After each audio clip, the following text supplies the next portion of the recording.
ભાઈ 1350 તોલમાં પણ એકદમ સોખું કામ જોવો તો જો મિત્રો છેલ્લે આ બધું રહ્યું ભેરું કરીને પણ તોરાય થાય. મેક્સિમમ અત્યારે તમે આવક ગણો તો આજની આવક 30,000 કટ્ટાથી લગાડીને 32,000 કટ્ટા સુધીની આવક છે. ભાવ ન હોય તમારો જે રીતનો માલ હોય એ રીતના ભાવ થતા. જુનાગઢ જિલ્લાનું પીઠું એવું છે કે તુવેરનું હબ ગણાય. અહીંથી માલ એક્સપોર્ટ એવડો થાય, બીજો ખરો તોલ મળે. તમારો માલ વેચાઈ જાય એટલે સીધા રોકડા પૈસા મળી જાય તમને. અહીંયા આપણું પેમેન્ટ પણ થઈ ગયું કાંઈ કા. તો હાલો મિત્રો, આ બીજો દિવસ ઉગી ગયો અને આપણે આવી ગયા છે જુનાગઢ માર્કેટિંગ યાર્ડમાં. કાલ આપણે નાખી હતી સાંજે અને સવારે 9 વાગ્યે આપણો વારો આવી ગયો. તો અટાણે 9 વાગી ગયા, હરાજીની તૈયારી છે.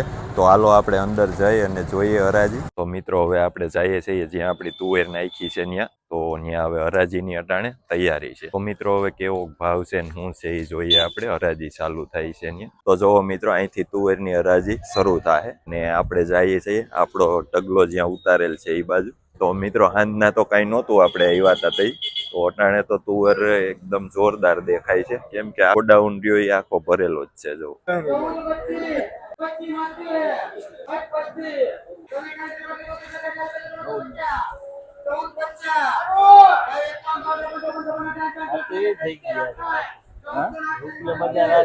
તો જો મિત્રો, આ તુવેરના 1468 રૂપિયા આવ્યા.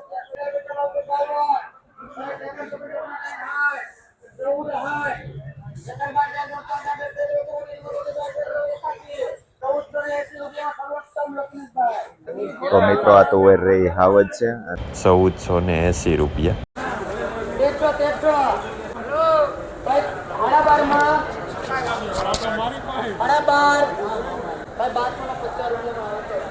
તો જો મિત્રો, આ તુવેરના 1250 રૂપિયા. મિત્રો હવે આપણો વારો આવવાની તૈયારીમાં છે. તો આપણો ટગલો અહીંયા પડ્યો ને અહીંયા હરાજી પોતવા આવી. અને મિત્રો જેવો માલ, એમ કે માલ સારો હોય તો સારા પૈસા આવે છે, માલ નબળો હોય તો ઓછા આવે છે. મિત્રો અટાણની વાત કરીએ તો 1480 થી 85 સુધી ગઈ છે. તો આપણે જોઈએ છીએ કે શું ભાવ આવે છે. તો મિત્રો હવે આપણી તુવેરનો વારો આવવાની તૈયારીમાં છે. તો જોઈએ છીએ કે કેવો ભાવ થાય છે, કેમ કે થોડોક લીલો દાણો જણવે છે. તો જોઈએ આપણે તો પણ શું ભાવ આવે છે.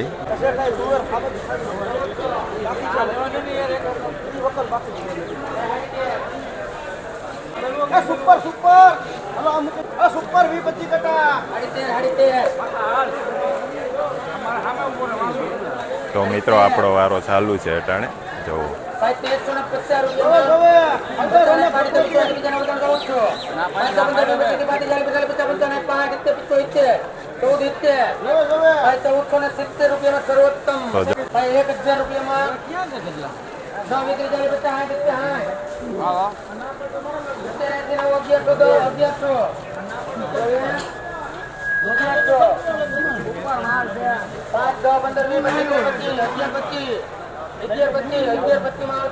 તો મિત્રો આપણી તુવેરની હરાજી થઈ ગઈ છે અને મિત્રો આપણી તુવેરના 1470 રૂપિયા આવ્યા છે. અને આપણે અહીંયા બતાવી આપણા વેપારીને તો અહીંયા ખાલી 1300 રૂપિયામાં જ આપણી તુવેરમાં આવી ગઈ હતી. તો મિત્રો કેવડો ગાળો રહીએ જોવો તમે. અને વધારે સરળ તો આપણે જુનાગઢ માર્કેટિંગ યાર્ડમાં લઈ આવવામાં જ પડે મિત્રો, કેમ કે અહીં જેટલો ભાવ તો કોઈ દઈ જ ન હોગે.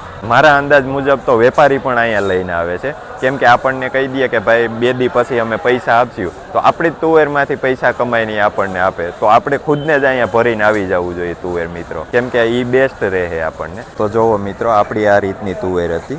કોક લીલી સાટ હતી મિત્રો, એના હિસાબે થોડો હજી ઓછો ભાવ આવ્યો. નકર સારો માલ હોય ને એનો ભાવ પણ થાય છે. તો મિત્રો સારો માલ હોય તો હોલસો ઉડી જાય છે. તો તુવેરના ભાવ તો સારા કહેવાય. ટૂંકમાં માલ પ્રમાણે ભાવ થાય છે. અને એક ઢગલો અહીંયા આપણી બાજુમાં તો જોવો તમે. તો જોવો મિત્રો, આ આપણે બતાવીએ તો આમાં તો આપણે બહુ કાપી નાખે આપણે ત્યાંના વેપારીઓ. જોવો તો આ તુવેરનો પણ ભાવ સારો આવ્યો છે 1125 રૂપિયા. તો મિત્રો જુનાગઢ માર્કેટિંગ યાર્ડનો ભાવ આપણને બેસ્ટ લાગ્યો, કેમ કે તુવેરમાં તો આપણને એકદમ બેસ્ટ લાગ્યું. ભાવ આપણને નબળો માલ હોય તો પણ આપણો ભાવ થઈ જાય છે. તો જોવો મિત્રો, વાહો અહીં તોલ પણ ચાલુ છે. જોવો તો હમણાં વાહો અહીં તોરાઈ હોત જાહે. જોવો મિત્રો, અલગ અલગ જગ્યાએ બધી જગ્યાએ અટાણે તોલ ચાલુ છે આ રીતે. તો મિત્રો હવે થઈ ગયો છે આપણી તુવેરનો તોલ ચાલુ. તો જોવો મિત્રો, અટાણે તોલ ચાલુ છે.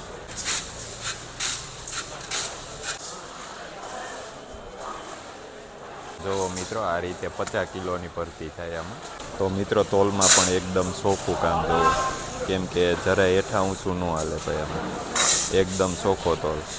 તો જો મિત્રો છેલ્લે આ બધું રહ્યું ભેરું કરીને પણ તોરાઈ જાય. તો આ રીતે બધું સાફ થઈ અને ભરાઈ જાય. જો એટલે આમ ગણીએ તો મિત્રો આપણો 1 કિલો માલ હોય ને એ પણ વેસ્ટેજ ન જાય. જો આ રીતે બધું સાફ થઈને હાવેણો જ લાગી જાય અને બધી તુવેર આપણી ભેગી થઈ જાય. તો મિત્રો એક આપણે ખાસ જોયું કે અહીંયા ખેડૂ હાજર હોય કે ન હોય, નો તોલમાં આપણું ખોટું થાય કે કોઈ વસ્તુમાં ખોટું. અને મિત્રો ફોન ઉપર લાઈવ હરાજી પણ થઈ જાય. તો આપણે ખેડૂની અહીંયા કોઈ વસ્તુની જરૂર ન હોય, ન આવીએ તો કાંઈ આપણું એક પંસિયાનું પણ ખોટું નથી થતું અહીં, કેમ કે આપણે સવારના આવીને એ જ જોઈએ છે એ બધું. અને મિત્રો અહીંયા ચારેય બાજુ કેમેરા રાખેલ છે, જોવો તમે. તો આ રીતે ચારેય બાજુ કેમેરા રાખેલ છે અને આ બધો માલ પડ્યો જો. તો આ ઢગલો રહ્યો તો એકદમ ભેગો થઈ ગયેલો છે, તો આ પણ છૂટો પડી જાય. તો જોવો મિત્રો હેઠી પડી હતી એ પણ સાફ થઈ અને તોરાઈ ગઈ છે અને આપણા કટા પણ કમ્પ્લીટ થઈ ગયા છે. તો આપણે 18 કટા થયા છે અને એક કટામાં 50 કિલોની ભરતી આવે. તો હાલો આપણે હવે જઈએ ઓફિસ બાજુ. તો મિત્રો આપણી તુવેર તો વેચાઈ ગઈ છે અને આપણે આવી ગયા છીએ હવે આપણી જે પેઢી છે અહીંયા જીયા. મિત્રો આપણે અહીંયા આવ્યા તુવેર ભરીને, તો તુવેર આપણને વધારે જોવા મળી. તો આપણે ભાઈ થોડી વાતચીત કરી લઈએ. તો ભાઈ તમારું નામ શું? આશીષભાઈ બરવાડિયા, ગામ વિજાપુર. તમારી પેઢીનું નામ? જુનાગઢ માર્કેટિંગ યાર્ડમાં જીએન ટ્રેડિંગ કંપનીના નામે પેઢી ધરાવું છું. તો ભાઈ અહીંયા તુવેર વધારે બહુ જોવા મળી. તો એનું કારણ શું? તુવેરનું કાંઈ અહીંયા સ્પેશિયલ પીઠું છે કે અહીંયા ભાવ વધારે મળે છે કે તુવેરની હરાજી અહીંયા આપણને વધારે જોવા મળી? અત્યારે તમે જોવો ને તો જનરલી બીજા મહિનાથી લગાડીને ત્રીજા મહિનાના એન્ડ એટલે કે માર્ચ એન્ડ સુધી તુવેરની સિઝન હોય. હવે આજથી 15 થી 20 દિવસ પછી ઘઉં ચાલુ થશે. અત્યારે તુવેરની સિઝન હોય એટલે અત્યારે તુવેરની આવક પણ એવડી થાય. મેક્સિમમ અત્યારે તમે આવક ગણો તો આજની આવક 30,000 કટ્ટાથી લગાડીને 32,000 કટ્ટા સુધીની આવક છે. આવતાલની તમે વાત કરો તો સરકારે જે સંઘે ટેકાના ભાવ 1510 રૂપિયા મૂકેલા છે, પણ અત્યારે જનરલી 1400 થી 1535-40 રૂપિયા સુધીના માર્કેટિંગ યાર્ડમાં ભાવ મળે છે. એટલે ખેડૂત સરકારમાં ખરીદી કરવાને બદલે, સરકારમાં વેચવાને બદલે માર્કેટિંગ યાર્ડમાં માલ વેચવાનું વધારે પસંદ કરે છે. અને એનું કારણ એવું છે, માર્કેટિંગ યાર્ડમાં અને સરકારમાં થોડાક ખેલ વધારે થતા હોય. મશીન મારવાનું ને કચરી બધી કાઢી દેવાની ને હવા માપે ને ચોખ્ખું કરાવે ને એવું બધું થોડુંક વધારે થતું હોય. માર્કેટિંગ યાર્ડમાં એવું કાંઈ ન હોય. તમારો જે રીતનો માલ હોય એ રીતના ભાવ થતા હોય. બીજા નંબરમાં પૈસા. અત્યારે આખર ટાણું હોય એટલે ખેડૂત પૈસા જોતા હોય. હા બરાબર, બધાને જરૂર હોય, બધાને જરૂર હોય એટલે જ માલ વેચતા હોય. તો પૈસા આવે મોડા, મહિનો દિવસે દોઢ મહિને પૈસા આવે. માલ લે 6 ખાંડી, 5 વીઘા તુવેર 6 ખાંડી થઈને ઉભી રહી. 10 વીઘા તુવેર કોકે વાવી હોય તેને શું કરવાનું? અડધી વાહ મોકલવી, અડધી અહીંયા મોકલવી. ના કરતા બધો માલ એકાયરે ભાઈ વેચાઈ જાય તો મજા આવે, બધાને પૈસા એકાયરે મળે. યાર્ડની અંદર માલ વેચો, ખરો તોલ મળે. તમારો માલ વેચાઈ જાય એટલે સીધા રોકડા પૈસા મળી જાય તમને. એના હિસાબે ખેડૂત યાર્ડમાં માલ વેચવાનો વધારે પસંદ કરે. તમારે અહીંયા છેટામ છેટા ક્યાંથી તુવેર લઈને આવે? જો પોરબંદર થી નહીં મારે માલ આવે. મારી તમને વાત કરું તો ઉનાથી માલ આવે, ગીર સોમનાથ જિલ્લામાંથી માલ આવે. મતલબ કે જુનાગઢ જિલ્લાનું પીઠું એવું છે કે તુવેરનું હબ ગણાય. અહીંથી માલ એક્સપોર્ટ એવડો થાય, બીજા રાજ્યમાં એવડો જાય. તો ભાઈ તમારે અહીંયા ખાલી ખેડૂત જ આવે કે વેપારી પણ ભરીને આવે? ખેડૂતના માલ એવડા આવે, વેપારીના માલ એવડા આવે. અમુક ખેડૂત એવું વિચારતા હોય કે યાડે જઈ તો કપાઈ જાય, પણ હકીકત એવી છે કે બજાર પીઠે થતું હોય બધું. બજાર 20 કિલો એ 10 રૂપિયા ઠંડુ હોય તો ગામડે વેપારી 10 રૂપિયા ઠંડુ જ લેવાના છે. પણ ખેડૂતની મેન્ટાલિટી એવી થઈ ગઈ છે કે યાર્ડમાં જાય તો કપાઈ જાય. હકીકત એવું નથી. માલ યાર્ડ સિવાય કોઈ દિવસ વેચાય નહીં. અહીંયા તમારા માલના ભાવ કરવા વાળા 50 જણા હોય, ગામડે 1 જણો હોય. બરાબર, એકદમ સાચી વાત છે ભાઈ. બરોબર, કોઈ દિવસ ગામડે માલ વેચવાનો ખેડૂતને આગ્રહ ન રખાય, ના રખાય. કેમ કે અમને તો એવા ઘણા બધા અનુભવ થઈ ગયા છે. ત્યાં હું ભાવે માગે ને અહીંયા હું ભાવે જાય છે. મિત્રો આપણે અમુક જગ્યાએ માલ દીધો હોય, વેપારીને દીધો હોય કે કાંઈ આપણે ટેકામાં દીધો હોય, તો ગમે એ જગ્યા ઉપર જાવ એટલે 8-10 દી કે 15 દી કે મહિનો દીની વાર લાગે. તો આપણે અહીં યાર્ડમાં આવ્યા હોઈએ તો આપણને તાત્કાલિક આપણું પેમેન્ટ મળી જાય. તો અહીંયા આપણું પેમેન્ટ પણ થઈ ગયું કાંઈ. તો જો મિત્રો મેન મજા આપણે યાર્ડમાં એ રહે છે કે આપણે કોઈની વાહે નથી ફરવું પડતું. તો ઘણા બધા લોકોને એવું હોય છે કે આપણે યાર્ડમાં મજૂરી જોહે, તો આપણે ગેટમાં આવી ગયા તો ગેટ પાસ કે મજૂરી કે કોઈ વસ્તુ આપણી ઉપર લાગતી નથી ખેડૂત ઉપર. તો એક ઈ મજા છે મિત્રો યાર્ડમાં આવવા. તો હવે ભાઈ કોઈને તમારે ત્યાં માલ નાખવો હોય તો તમારા mobile number? જીએન trading company, marketing yard Junagadh, 97 125 91 691.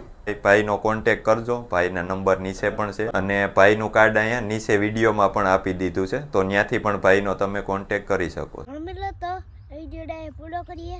Video તમને ગમ્યો હોય તો લાઈક કરો, શેર કરો, સબસ્ક્રાઈબ કરવાનું ભૂલતા નહીં. આવજો ભાઈ ટાટા.